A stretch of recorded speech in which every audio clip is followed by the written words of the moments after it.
J'ai cru qu'on allait rester coincé dans les bouchons. Enfin, la journée n'est pas terminée. Allons nourrir les canards.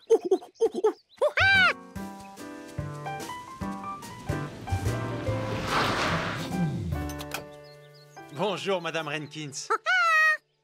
Ça n'a pas l'air d'aller.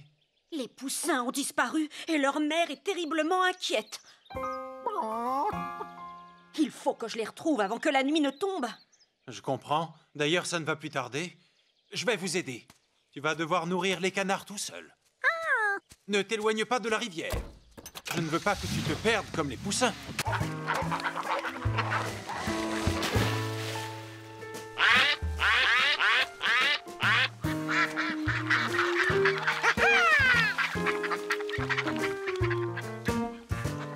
Georges était tout content.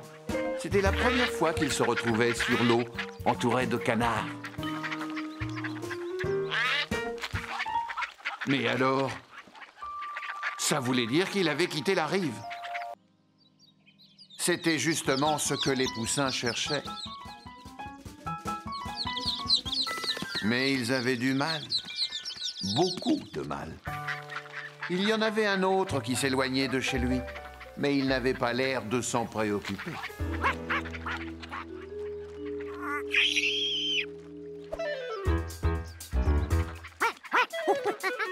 Jumpy essaya de prévenir son ami parce qu'il ne voulait pas qu'il se perde. Et surtout avec un sac plein de nourriture. Courant les entraînait de plus en plus loin de chez eux. Jumpy ne se sentait pas rassuré car il ne reconnaissait pas les lieux. Jusqu'au moment où il aperçut un bateau sur la droite. Jumpy était désespéré.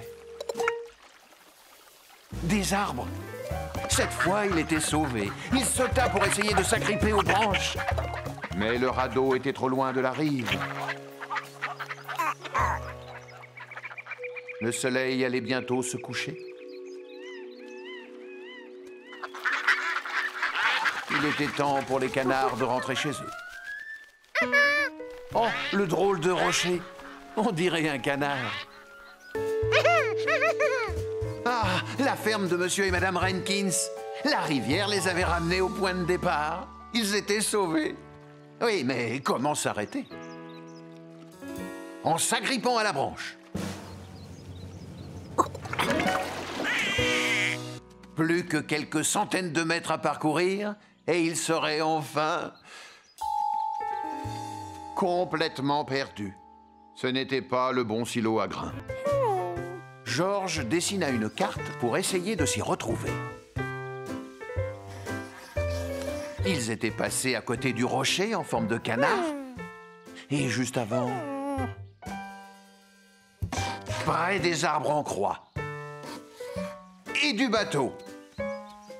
Et ils étaient partis du silo de la ferme des Renkins. Et c'est justement derrière le silo que le soleil se couche. Enfin, ils se sentaient moins perdus. Vite, au rocher. Les arbres en croix.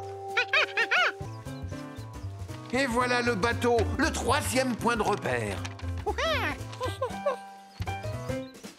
En remontant le cours de la rivière, ils arriveraient au silo. Mais s'il fallait remonter toute la rivière pour revenir au point de départ, ils mettraient un temps fou. Pourquoi ne prendraient-ils pas un raccourci en marchant en direction du soleil?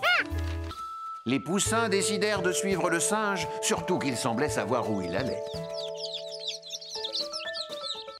Georges! Je t'avais pourtant demandé de rester près de la rivière. Oh, tu les as retrouvés. Je ne sais pas comment te remercier. Comment as-tu fait?